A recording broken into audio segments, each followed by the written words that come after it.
دوسرے گروہ کا ذکر کرتے ہوئے اللہ تعالیٰ نے ارشاد فرمایا ان الذین کفروا سواء علیہم اانذرتہم ام لم تنذرہم لا یؤمنون۔ یقیناً وہ لوگ جنہوں نے کفر کیا ان کافروں پر برابر ہے۔ اے میرے محبوب صلی اللہ علیہ وسلم، آپ ان کو ڈرائیں یا نہ ڈرائیں وہ ایمان نہیں لائیں گے۔ تو اللہ تعالیٰ نے اس آیت مبارکہ کے اندر محبوب صلی اللہ علیہ وسلم کو فرما دیا، اے میرے محبوب صلی اللہ علیہ وسلم، ان کافروں کو دعوت دیں یا نہ دیں، ان کافروں کو قرآن پڑھ پڑھ کر سنائیں یا نہ سنائیں، ان کافروں کو جنت کی طرف بلائیں یا نہ بلائیں، ان کی اصلاح کرنے کی کوشش کریں یا نہ کریں، ان کے لیے برابر ہے، یہ کبھی ایمان نہیں لائیں گے۔ اس پر بعض لوگوں نے اعتراض کیا کہ جب اللہ تعالیٰ نے فرما دیا اپنے محبوب صلی اللہ علیہ وسلم کو سواء علیہم اانذرتہم ام لم تنذرہم لا یؤمنون، اے میرے محبوب صلی اللہ علیہ وسلم آپ ان کو ڈرائیں یا نہ ڈرائیں، یہ کسی حال میں ایمان لانے والے نہیں۔ تو اس سے معلوم یہ ہوا کہ محبوب صلی اللہ علیہ وسلم نے جو ان پر محنت کی ہے، ان کو دعوت دی ہے، اللہ کی طرف بلایا ہے، قرآن پڑھ پڑھ کر سنایا ہے، محمد صلی اللہ علیہ وسلم کی یہ محنت فضول گئی؟ پیغمبر صلی اللہ علیہ وسلم نے فضول میں دعوت دی؟ اس کا جواب علماء کرام نے یہ دیا کہ اللہ تعالیٰ نے فرمایا سواء علیہم، یہ نہیں فرمایا سواء علیک۔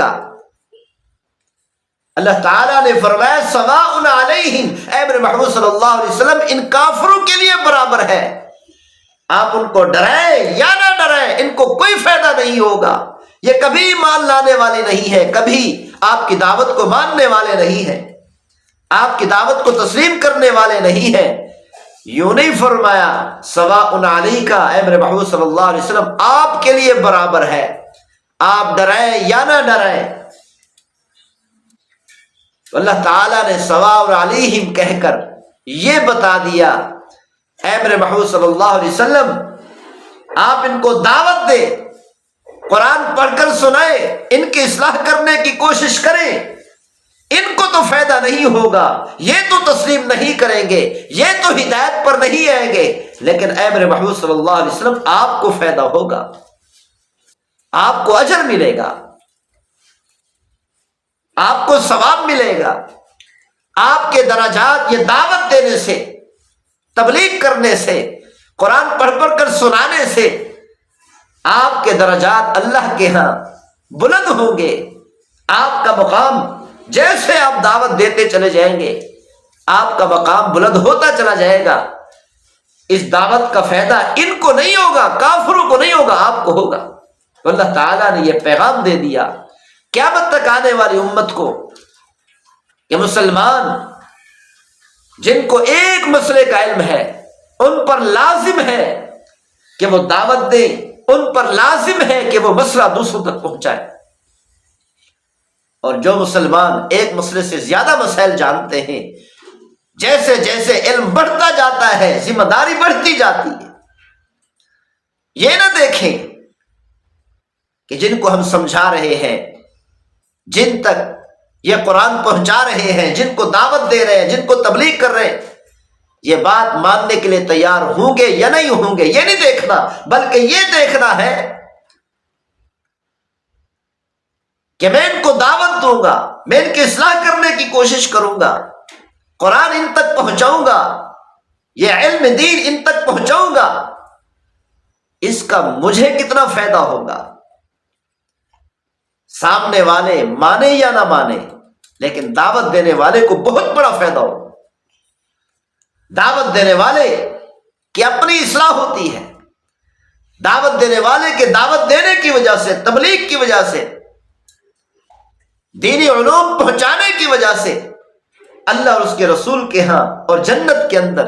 درجات بلند ہوتے ہیں، مقام بلند ہوتا چلا جاتا ہے۔ اسی لیے یہ نہیں دیکھنا چاہیے کہ سامنے والے نہیں مانتے، وہ مانے یا نہ مانے، دعوت دینے والے کو تو فائدہ ہوتا ہے۔ تو اللہ تعالیٰ نے اس آیت مبارکہ میں ان لوگوں کا ذکر فرمایا جن کے بارے میں اللہ تعالیٰ کو علم تھا یہ ایمان نہیں لائیں گے، اسی لیے اللہ تعالیٰ نے پہلے بتا دیا اے میرے محبوب صلی اللہ علیہ وسلم یہ کبھی ایمان نہیں لائیں گے۔ جیسے ابو جہل ہے، ابو لہب، عتبہ، شیبہ، ولید، اس طرح کے بڑے بڑے کافر جن کے بارے میں اللہ تعالیٰ کو علم تھا، جو ایمان نہیں لائے، کفر کی حالت میں مر گئے، ان کے بارے میں اللہ کو علم تھا محبوب صلی اللہ علیہ وسلم دعوت دے یا نہ دے یہ کسی حال میں ایمان لانے والے نہیں۔ ان کے بارے میں اللہ تعالیٰ نے فرمایا لا یؤمنون، اے میرے محبوب صلی اللہ علیہ وسلم آپ ان کو دعوت دیں یا نہ دیں، آپ ان کو ڈرائے جہنم کے عذاب سے، اللہ کی پکڑ سے، یا نہ ڈرائے، یہ کسی حال میں ایمان لانے والے نہیں۔ محبوب صلی اللہ علیہ وسلم کے زمانے کے مشرک اللہ کو آج کے مشرکین سے زیادہ مانتے تھے، کیونکہ اللہ تعالیٰ نے پیغمبر صلی اللہ علیہ وسلم کے زمانے کے مشرکین کے بارے میں بیان فرمایا وَجَعَلُوا لِلَّهِ مِمَّا ذَرَأَ مِنَ الْحَرْثِ وَالْأَنْعَامِ نَصِيبًا۔ اللہ تعالیٰ نے ارشاد فرمایا یہ مشرک اپنے کھیتیوں میں سے، اپنے جانوروں میں سے، اپنی دولت میں سے، اپنے مال میں سے اللہ کا حصہ نکالتے ہیں، اللہ کے لیے ایک حصہ بناتے ہیں، اللہ کے لیے حصہ نکال کر کہتے ہیں فَقَالُوا هَذَا لِلَّهِ بِزَعْمِهِمْ کہ یہ حصہ اللہ کے لیے ہے، وَهَذَا لِشُرَكَائِنَا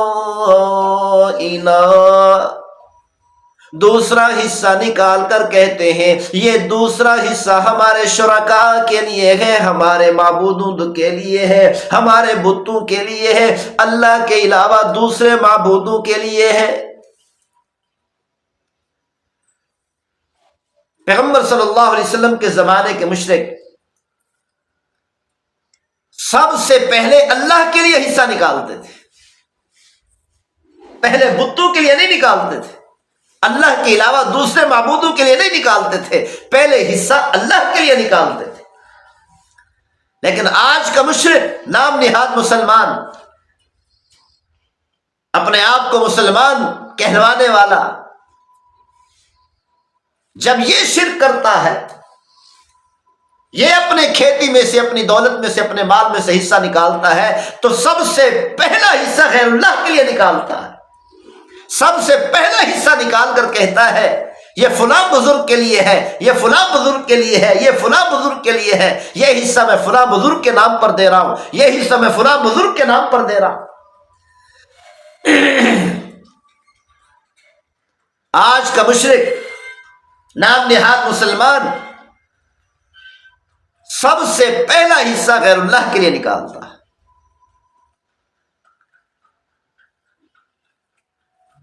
خیرات کرنے کا طریقہ کیا ہے؟ اللہ کے نام پر دینے کا طریقہ کیا ہے؟ اس کا صحیح طریقہ یہ ہے کہ جب بھی کوئی خیرات کرے،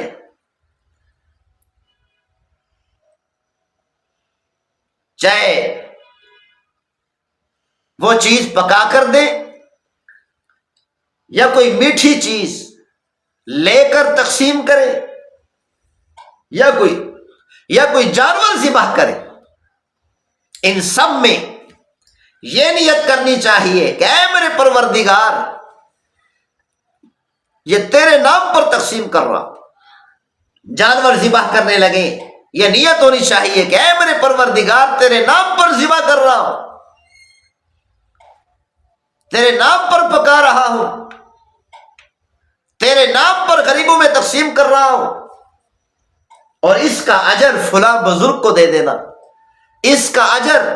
اور اس کا ثواب امام حسین رضی اللہ تعالی عنہ کی روح کو پہنچا دینا، اس کا ثواب حضرت علی رضی اللہ تعالی عنہ کی روح کو پہنچا دینا، اس کا اجر محمود صلی اللہ علیہ وسلم کی روح مبارک کو پہنچا دینا، اس کا اجر صحابہ کرام کی ارواح مبارکہ کو پہنچا دینا، اس کا اجر القادر جیلانی رحمۃ اللہ علیہ کے روح مبارک کو پہنچا دینا، یہ نیت کرنی چاہیے۔ یہ صحیح طریقہ ہے کہ چیز کا اجر، صدقے کا اجر بزرگوں کی روح تک بھی پہنچ جاتا ہے، نیک لوگوں کی روح تک بھی پہنچ جاتا ہے، اور شرک سے بھی بچ جاتے ہیں۔ اور شرک کسے کہتے ہیں؟ غیر اللہ کے نام پر تقسیم کرنا، یہ کہنا کہ عبد القادر جیلانی رحمۃ اللہ علیہ کے نام پر تقسیم کر رہا ہوں، امام حسین کے نام پر تقسیم کر رہا ہوں، حضرت علی کے نام پر تقسیم کر رہا ہوں، رسول اللہ صلی اللہ علیہ وسلم کے نام پر تقسیم کر رہا ہوں۔ اس طرح کسی غیر اللہ کے نام پر تقسیم کرنا، چاہے وہ بزرگ ہو، چاہے وہ ولی اللہ ہو، چاہے وہ اللہ کا نبی اور پیغمبر ہی کیوں نہ ہو، یا وہ صحابی رسول ہی کیوں نہ ہو، غیر اللہ کے نام پر تقسیم کرنا، غیر اللہ کے نام پر جانور کو ذبح کرنا، یہ شرک ہے، غلط ہے اور شریعت کے خلاف ہے۔ اس سے بچنا چاہیے۔ بعض اوقات بزرگوں کے لیے صدقات کرتے ہیں، اس کا بہترین طریقہ یہی ہے، بزرگوں کے لیے صدقات بھی ہو جائیں گے، غیر اللہ کے نام پر بھی نہیں ہوگا، شرک سے بھی بچ جائیں گے۔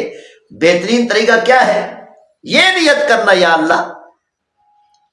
تیرے نام پر، تیری رضا کے لیے تیرے نام پر خرچ کر رہا ہوں، اور اس کا اجر فلاں بزرگ کی روح کو پہنچا دے، فلاں نبی اور پیغمبر اور فلاں صحابی رسول